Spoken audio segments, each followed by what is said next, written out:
Et toi, tu vois que t'es mieux, toi. T'es devenu méchant à cause d'un chat. Ah ben alors les chats c'est bien, les chats ça c'est bien quand c'est à la maison ça décore bien la maison et quand il y a des invités ça ronronne et tout. Toi une fille ça tu n'as même pas sauté la meuf elle est morte avant que tu puisses la toucher. Et toi, je suis sûr que tu te tapes ton chat, toi. Qu'est-ce que tu racontes encore? Bah ouais, moi c'est légitime, moi c'est une meuf, je fais la guerre au monde entier à cause d'elle parce que je tenais à elle et j'étais amoureux comme un fou. Ah ouais tu tenais vraiment à la fille. Bah ouais, j'y tenais comme la prunelle de mes yeux. Ok bah c'était quoi son nom de famille?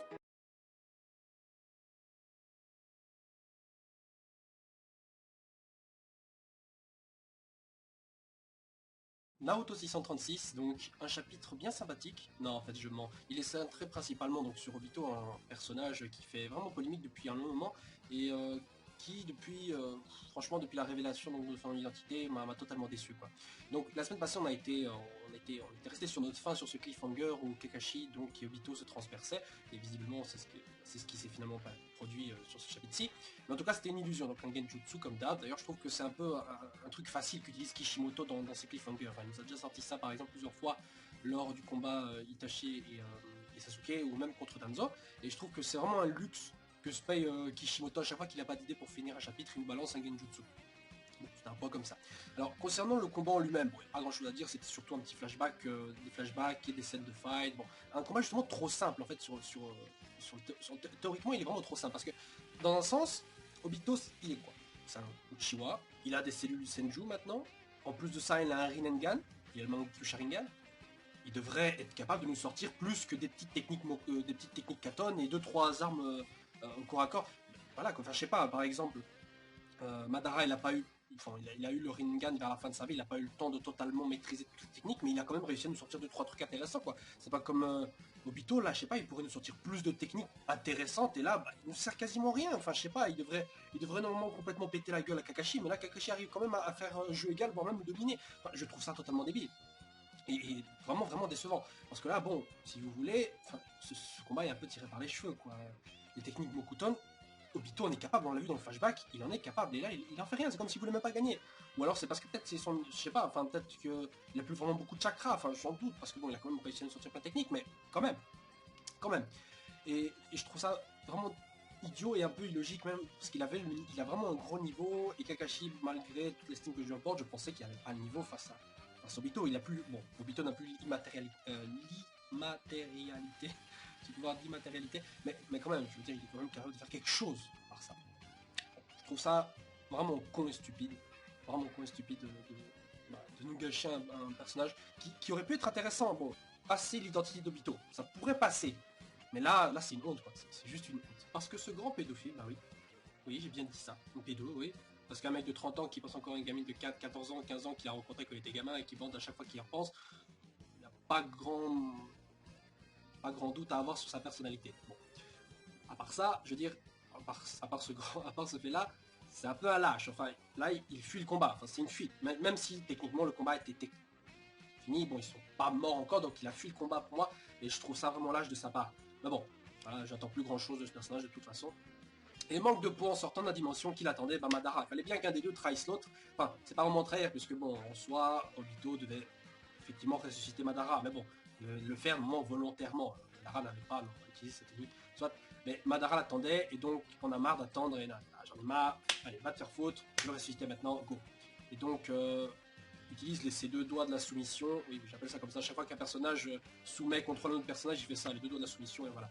Donc, il utilise ça pour forcer donc Obito à utiliser la technique du Rin et Tensei, qui a permis donc à Nagato de faire revivre tous les gens qu'on a, par exemple. Et donc, de le forcer à faire ça via, je suppose, les cellules Senju qui étaient en Obito. Et je pense que la raison pour laquelle Madara arrive à utiliser cette technique, c'est que la partie collée à Obito était à la base un truc créé donc, par Madara, donc peut-être qu'il y a mis un peu de son esprit, comme le Zetsu noir. Je sais pas si vous vous souvenez, il a dit que le Zetsu noir est un peu comme sa volonté, un truc comme genre. Donc je pense qu'il y a un lien entre les deux. Mais dans tous les cas, voilà, Obito, il a commencé manipuler et il a fini manipuler comme un pion, comme une sourasse. Enfin, voilà. Il a la fin qu'il mérite, je trouve. Et de toute façon, je le regretterai pas trop, parce que pour l'instant, le seul vrai méchant qui s'est affirmé dans tout cet arc, ça a été Madara. Et en soi, comme Obito s'est fait passer pour Madara tout le long, ça change pas grand chose. C'est pour ça que J'aurais préféré même qu'on nous sorte un Izuna, alors qu'au début, le fait que Tobi soit Obito me dérangeait pas trop, mais maintenant quand je vois le résultat, voilà, c'est moyen, c'est dommage. Il y avait du potentiel, mais il a été encore une fois gâché. Bonne idée, mais mauvaise exécution. Donc Madara qui va revivre. D'ailleurs, on se demande pourquoi est-ce qu'il n'a pas utilisé cette technique un peu plus tôt, parce que bon, il savait pas que Hashirama allait revenir à la vie. Il a dit bon, j'en ai marre, je voulais jouer un peu avec Hashirama avant de revivre, mais j'en ai marre, je vais ressusciter maintenant. Donc il pouvait pas le savoir avant, donc ce truc-là, ça n'a pas trop de sens. Hein. Donc avant, il savait pas qu'Hashirama allait revenir, donc il aurait pu le faire à ce moment-là. Mais bon, évidemment, peut-être que c'est comme Tobi le disait, enfin Obito. Comme le disait Obito, c'était peut-être parce que Madara voulait tester les pouvoirs du Jubi. C'est peut-être pour ça qu'il n'avait pas fait avant. Mais voilà, donc il y a un peu, ça reste quand même un peu incohérent dans le sens où Madara disait même bon, il faut que je devienne le Jinchuriki ou pas, machin. Il aurait pu le faire avant. Voilà, on s'en fout parce que de toute façon, Obito il va crever. Et en conclusion, ce chapitre qui, j'espère, va nous mettre un terme de toute façon Obito. Il va crever soit des blessures qu'il a reçues, soit via le Rin Tensei, mais il crèvera de toute façon. Et donc, durant la résurrection de Madara, j'espère qu'on aura aussi un petit point sur le fait que si Madara effectivement revient à la vie grâce au Rin Tensei, il redeviendra mortel et n'aura plus le chakra illimité. Donc il faudra vraiment qu'il se dépêche de se sceller Jubi en lui avant que les autres en profitent justement de ce moment où il sera vulnérable enfin. Parce que durant l'ancien combat des Kage, avec les autres Kage, je pense qu'il a gagné essentiellement justement parce qu'il était immortel et qu'il avait le chakra illimité. Il a utilisé tellement de techniques, je pense qu'en temps normal, il n'aurait pas eu assez pour enchaîner un autre combat. Donc s'ils veulent le battre à un moment, c'est ce moment-là, c'est ce moment précis. Mais je pense que même s'il était resté immortel, je pense que les anciens Kage auraient réussi à le sceller. Bon, je pense que vraiment tout seul contre toute l'armée, ils auraient bien réussi à faire un truc contre lui, vu que de toute façon Jubi là il est enfermé, donc Madara va certainement nous sortir une technique du trou du cul de l'enfer pour pouvoir le libérer et pour pouvoir se le sceller en lui. Et donc pour le prochain chapitre, je suppose qu'on aura une petite mini-discussion entre Obito et Minato, vu que Minato l'a reconnu quand il est sorti de sa dimension et quand il est en train d'utiliser la technique du Rin Tensei, je crois. Minato l'a reconnu directement, enfin, vu la gueule qu'il a eue, je pense qu'il l'a reconnu. Donc je perds une discussion entre ces deux-là, et peut-être vite fait un échange entre Hashirama et Madara, peut-être. Il faut voir aussi que Madara revienne et qu'il nous sorte encore un truc qu'on n'avait pas prévu pour pouvoir retourner la situation, parce que là pour l'instant il est un peu dans la merde. Donc ce chapitre en grande partie vraiment décevant, et j'espère que pour la semaine prochaine on relèvera un peu le niveau, justement pour Obito, qui aura une fin digne d'un méchant. J'espère qu'il n'y aura pas une naroutardisation au dernier moment en disant je te laisse la suite Naruto. Non, on nous a déjà fait le coup avec Pain, là ça marchera plus.